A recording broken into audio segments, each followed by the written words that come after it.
Welcome back to day 3 of Bahamas with Bob. We're at the Island Invitational Triathlon. We're sponsored by Island House, Cervelo, Gatorade Endurance, our official charity More Than Sport, and we're airing on Babbittville.com. With me, Richard Murray, Rachel Klamer. How are you guys doing?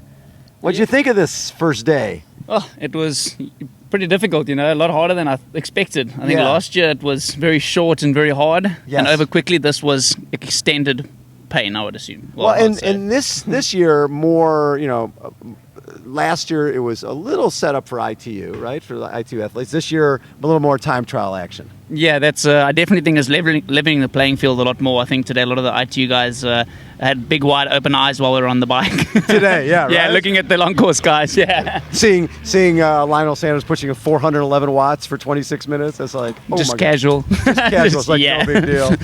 Have you spent much time on the time trial bike? About 3 weeks, or 2 or 3 weeks. What'd you think? Not too much. Not bad, I quite enjoy it. Yeah, I've only done one 70.3. It was a Lifetime Series event in Miami. It was my first one. Yes. That I did in 2012. Yes. And so this is kind of my second non-drafting experience. Now, you're both two-time Olympians, and Rachel, you just came off of getting 10th in Rio. Mm-hmm. How excited was that for you? Well, I was actually hoping for something better. Podium? Podium, yeah, for sure. Who doesn't want to go and get a podium? But top 10 was... It was just okay. I'm happy it wasn't the 11th place. That would have been worse. At 10th, I can deal with that. You can deal with 10th, but it was definitely different than today. I knew today was going to be hard, but this was really painful. And the bike, I've never been on a TT bike before, and actually never really did a non-draft race, maybe a local one or so, but. Yeah, today was tough, and tomorrow's going to be even worse. Wait, so this was today the first day on a TT bike? Well, not the first day. No. I borrowed a TT bike from someone else because I don't own a TT bike. So I think I've been on it for 2 weeks. So it's probably your first hard outing on a TT bike.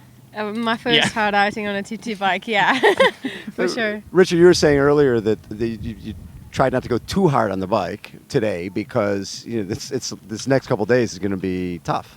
Yeah, I think, obviously planning your energy accordingly is going to be crucial on the outcome after the second day. So, definitely I tried to hold it back. I wanted to ride about 315 on the bike for today, and I rode 315. I'm capable of probably 350. Yes.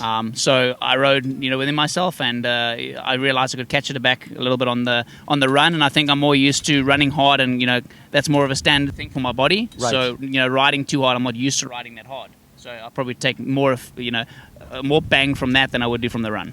So last year you took second in this race, right? Yeah. It was second behind Heavy, and that was quite an experience, and it's awesome to be back here. I mean, it's a great place. It's an awesome place, eh? Yeah. And I mean, you see Highborn Key. It's probably 10 times here. So it's amazing. It's can't wait. Yeah, I mean, the people that don't go there on the ferry are going to shoot themselves in the foot when they see the pictures, and I think the weather, hopefully, once the clouds clear up a little bit, it will obviously look a bit better and stuff. And you got you're sitting third right now. So a good chance to get back to the island, because the way this format is, if top 10 gets to go and race on Sunday, and then in that top 10, the last place, I think, is $10,000. So the key is to get to Sunday. You've got to risk it to get the biscuit, or the 10,000. One of those two. Yeah, I think, if you're going to shoot you come 11th, it's kind of like if Rachel got 11th in Olympics. Yes. There's a big difference between being 11th and 10th here. It's like, that's a big jump. Yes. So you got to make sure. I mean, tomorrow you actually got to make sure that the people you've actually got to spot the people out and say, these are the people I got to beat. Yes. Because if I don't, then I don't make money. So strategy starts playing into it. You need to look into it, and it's almost like at the end of the World Series where we have the grand final, and you look and you go points. Got to be within certain positions of these people. But now it's time, so it's a bit of a different aspect, I would say. So you were in Rio for your second Olympics, and you got fourth. Yeah. I was literally coming down the finishing finishing chute 11th. From 11th about on the run to literally a couple hundred meters short of a podium. So how hard is that? It was I always look back at it thinking when I crossed the finishing line there was nothing left. So obviously I gave everything. Yeah. And so you can't be upset with that. Right. But in the hindsight you go, oh man, if I had known, but that's afterwards. You can't always be an if and but and what person. You got to be what happened, and that's it. How many seconds out of?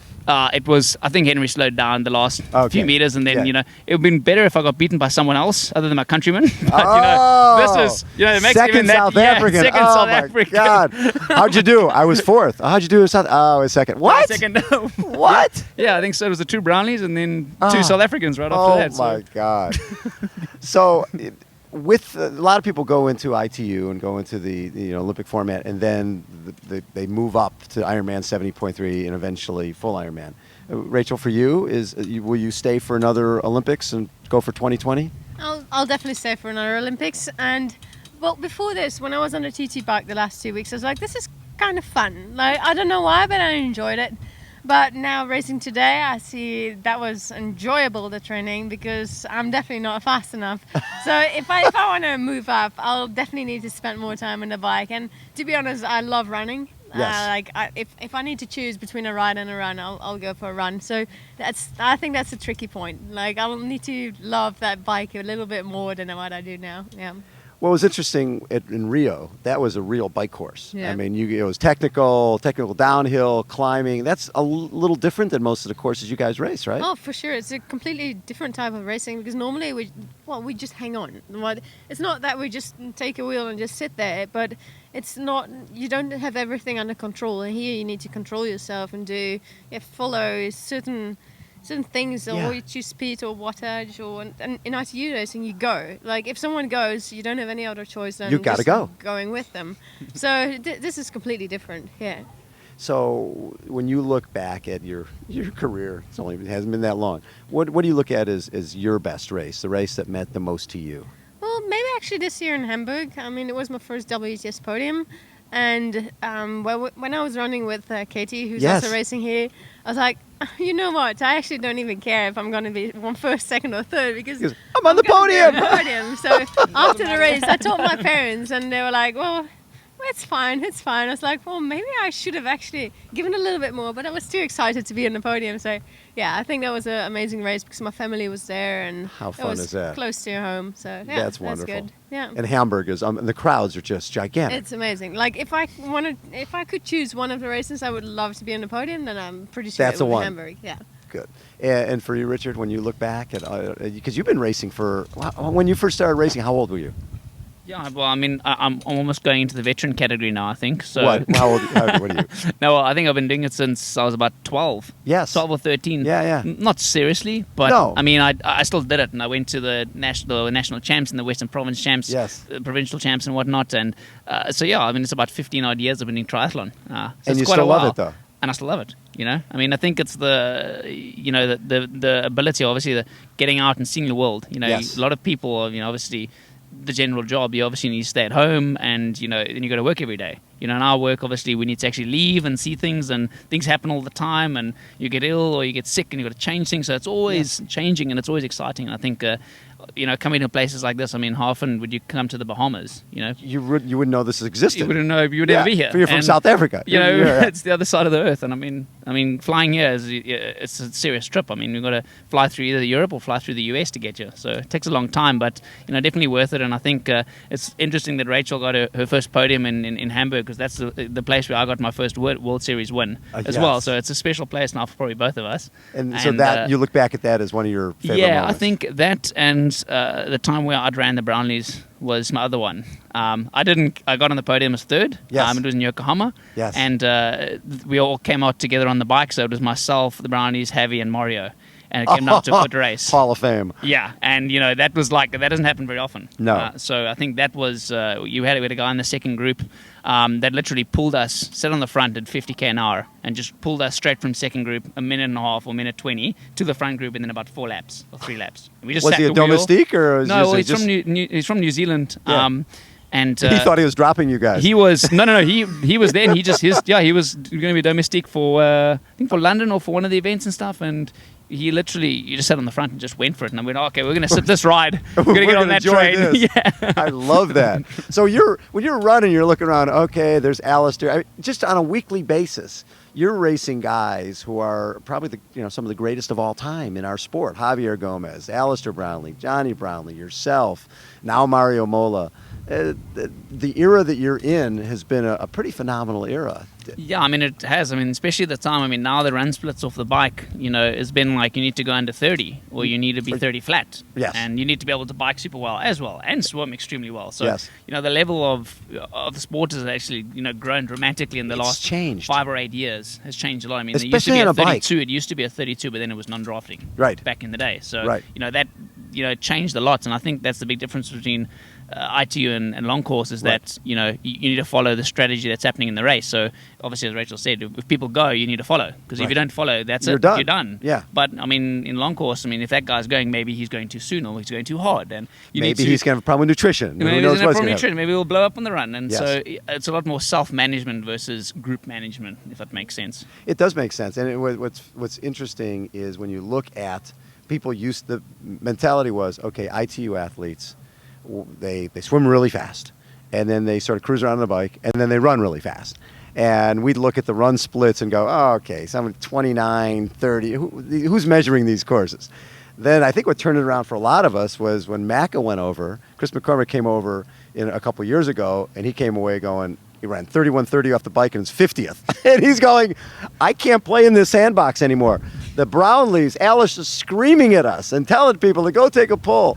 Has that been the biggest change, is the way the bike is being ridden? I think, something to do with the swimming and the biking. Yeah. And then, in generally, the running has also picked up a lot. I mean, the training, the hours people have started the training as well, and it's probably picked up a lot more. And obviously, there's obviously been involvements in equipment and nutrition and training plans, and yes. there's a lot of things that have implemented the way. And I think there used to be a lot of partying going on back in the day, so now they've cut the partying out.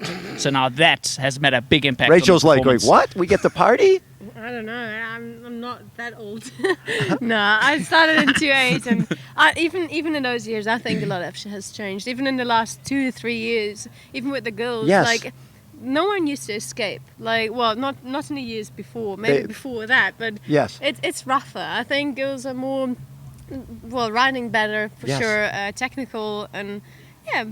It has changed, and it makes it harder and also more fun because everyone gets a chance to do something crazy. Yes. It's fun. Yeah. So there's a lot of couples in this sport, and I think it's sort of a reality because of the amount of training everybody has to do. You need someone who understands that you're not just cruising around on the bike for 5 hours. How hard is it to be a couple in this sport? Very hard. He's a pain in the ass. I'm a dick sometimes. I read that. Bad. I read you really are, yeah. So, no, I think it's good. I'm, at least as being an athlete, I learned a lot of Richard. I hope sometimes he has learned something of me too.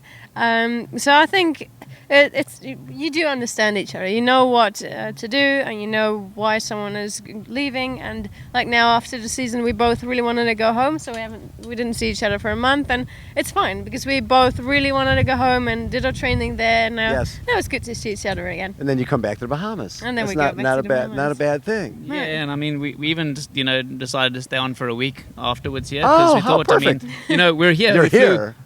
Almost 30 odd hours of travel to get here. It'd be silly to leave right after. Absolutely. So, and we wanted to do we wanted to do some island hopping, and we've got some cool things. I got a birthday present for Rachel that we're going to get through, which is going to be cool. Wait, when's your birthday? I was 2 weeks ago. Yeah, we weren't together, so we couldn't really do much. So, right. Obviously we were here, and so I thought, good time, good place. So the other cool part about this event is you've got ITU athletes, you got 70.3 world champions, you got Ironman world champions. When you guys were both raced last year, was that eye-opening at all? Was it something that you get a sense to race people you've never raced before? Oh, for me it is for sure. Normally in ITU racing, you know what everyone's strength is. Right. You know who can bike hard, who can run hard. And for me, this is completely new. I don't know everyone. Well, I know them by names, but I'm not sure what they can do. I know they can all ride very fast, so that's the worst thing. But you never really know. It's a bigger surprise than normal. Yeah. I think the field has definitely changed a lot versus last year. Yes. Obviously the numbers have changed. That's one thing. They're doubled, yeah. They're doubled, and so now it's a hit and miss. If you don't get top 10, last year it was a everybody was top everyone 10. Come here, paid holiday, man, and a race. Obviously, but so now it's changed up a lot, and I think the non-drafting aspects of the second. Obviously, last year we were on road bikes, right? So it makes a massive difference. Everyone is slower. So now people got disc wheels and all this stuff, and we don't disc wheel. What's a disc wheel? We've got a TT bike. Any disc we know is in the club where they're playing the disc. That's a So, in 2018, Ironman 70.3 World Championships will be in South Africa. Is that something you might be on the starting line for? That's possible. Yeah. That's down to negotiation and whatnot. But next year there's definitely I'm picking off some different events next year. I want to have a fun year. Maybe do some Xterra, maybe the first half next year.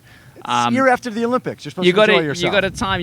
They say, obviously, guys, you got a moment, and that's after the Olympics, and you either use it, or if you're younger, you push through and you keep going. And after London, when I finished, I was like, well, I just got into ITU racing. It's my first season racing, so why should I stop and have a gap year? And literally just kept banging on straight through. So it's been 8 years of go. So so it's definitely good to have an easy year next year, and I think looking forward to it. Yeah, and when you look at the 70.3 Worlds coming to South Africa, what's that going to do for the country?